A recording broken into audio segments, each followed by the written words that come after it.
De Noordelijke Frieske Wouden bestaan 20 jaar en daar binnen ze grutskap. Geweldig, hè? 20 jaar en er komt zeker nog 20 jaar achteraan.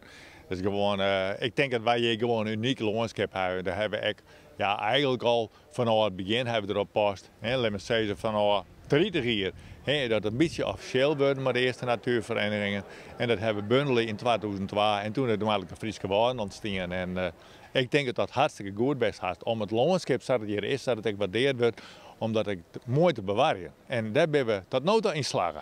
Afgelopen woensdag hebben we het aanvalsplan landschap mogen presenteren naar de minister. Goed hebben we sprekers, onder andere van Altenburg en Mimica, maar ook een praktische boer.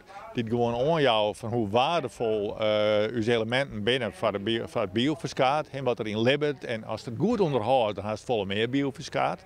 En dan heb ik gewoon jongens, heb ik een paar dingen jongen van nou.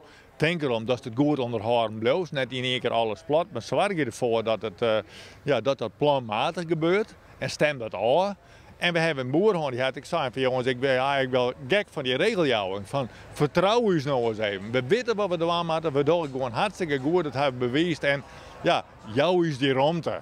Dus dat is hartstikke mooi. En toen hebben we Jaap Dirk Maat en die had ik aanjongen van dat het eigenlijk hier heel uniek is, want op haast alle orenplakken in Nederland is het voort, is het waai. En hier en daar wordt het wat hersteld, maar dit hebben we nog. We zullen nu op excursie, dat zullen we echt even zien, want je moet het ook even genieten. En het waar, dat zit dus hartstikke mooi. Het centje erbij en het is hier in de waarden altijd smoek. Nou, dan geven we maar verschillende groepen op excursie. Hier gewoon even zien wat zit er al hier, wat kunnen we zien.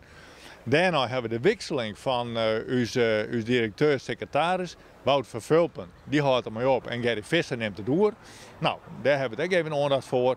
En jong hebben we nog een feestjoenen. Dan hebben we nog eens een keer die wisseling, even voor de mensen die dan komen. En dan geniet je bij Nationaal van hele gezellige jongen. Want ik denk, je moet ook vieren en dan moet je er ook even bij stilstaan.